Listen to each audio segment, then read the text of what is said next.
সম্মানিত ভিউয়ার্স, আবারও ধন্যবাদ জানাচ্ছি অটোমেটিক রিপেয়ার টিভির ভিডিওতে। তো দেখতে পাচ্ছেন মা বাবার দোয়ার অটো ওয়ার্কশপ থেকে একটি গাড়ি আসলে বিক্রি করা হলো। তো এই যে গাড়িটি, তো দেখতে পাচ্ছেন, এখন আমরা বিষয়টা জানবো যে গাড়িটা কত দিয়ে কিনলো, ভাইরা কোথায় থেকে আসছে। ভাই, এই গাড়িটা কে ক্রয় করছে? কে আপনি? আপনি কিনছেন গাড়িটি? আপনি কত দিয়ে কিনছেন?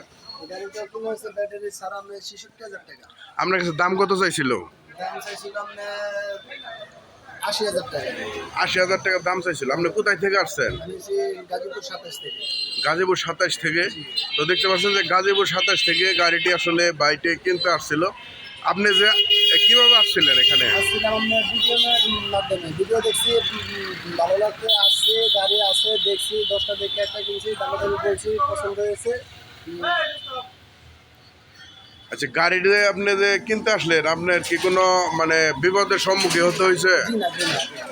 মানে আপনার কোনো হরানি হয়েছে কিনা? সঠিকভাবে গাড়ির কি কাগজপাতি বুঝে নিছেন? একদম গাড়ির কাগজপাতি যা আছে সব। কাগজ কোনটার ভিতরে? এর ভিতরে গাড়ির কাগজ আছে। তো অবশ্যই যারা দূর দূরান্ত থেকে গাড়িগুলা কিনবেন, অবশ্যই কাগজপাতি সিসি নাম্বারের সাথে মিল আছে কিনা, দোকানের মেমো সহ দেখে তারপর সুন্দর করে গাড়ি কিনবেন। কারণ এখন বর্তমানে অনেক গাড়ি চোরাই গাড়ি বেরোচ্ছে, তাই না ভাই?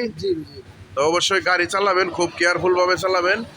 আসলে আমরা বিভিন্ন পর্যায়ে ভিডিওগুলো দিয়ে থাকি পাবলিকের জন্য। তো গাড়িটি আপনি কিনছেন মাত্র ৬৬,০০০ টাকা। ব্যাটারি ছাড়া কিনছেন ৬৬,০০০ টাকা, না? তো গাড়িটা কিনে কি আপনার কাছে মনে হয় পড়তা হয়েছে নাকি? আলহামদুলিল্লাহ কইরা খাইলে আসলেই হবো না। এই গাড়িটি একটু আপনাদেরকে দেখাচ্ছি। গাড়িটি, এই যে গাড়ির উপরে যে গাড়ি, এটাই হচ্ছে গাড়ি। মাত্র ৬৬,০০০ টাকা ব্যাটারি ছাড়া গাড়িটি চলে যাবে ঢাকা। তো আসলে যদি কেউ কিনতে চান, আপনারা অবশ্যই কিনবেন।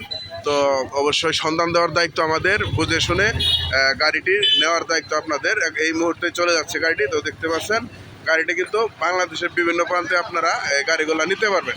এখানে আরও বেশ গাড়ি রয়েছে। এই ভাইয়েরা আসলে আসছিল, এই যে দেখতে পাচ্ছেন ওনারা। আপনাদের তো টাকা পয়সা লেনদেনের কোনো ঝামেলা হয় না? টাকা পয়সা লেনদেন কোনো ঝামেলা নেই। আমি যে কেউ টাকা হাতে করে আনতে পারবো, বিকাশে আনতে পারবো। আমি জাস্ট হাতে সামথিং কিছু টাকা আনছি, তারপরে কথাবার্তা গাড়ি ফাইনাল হয়েছে, পরে আমি বিকাশ মাধ্যমে টাকা আনছি।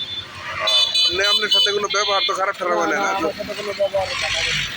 তো অবশ্যই সন্ধান দেওয়ার দায়িত্ব আমাদের, বুঝে শুনে গাড়ি কেনার দায়িত্ব আপনাদের। এখানে আরও অনেক গাড়ি আছে, আপনারা যে কোনো একটি গাড়ি আপনার চয়েস মতো আপনি নিতে পারেন। এই গাড়িটি চলে গেলেও পাশাপাশি এই পাশে আরও অনেক গ্যারেজ আছে। ইচ্ছা করলে আপনি যে কোনো একটি গ্যারেজ থেকে গাড়ি আপনি ক্রয় করতে পারেন। এই যে গাড়িটি দেখতে পাচ্ছেন, এই গাড়িটি চলে যাচ্ছে। আজকের মতো ভিডিওটি এতটুকুই ছিল।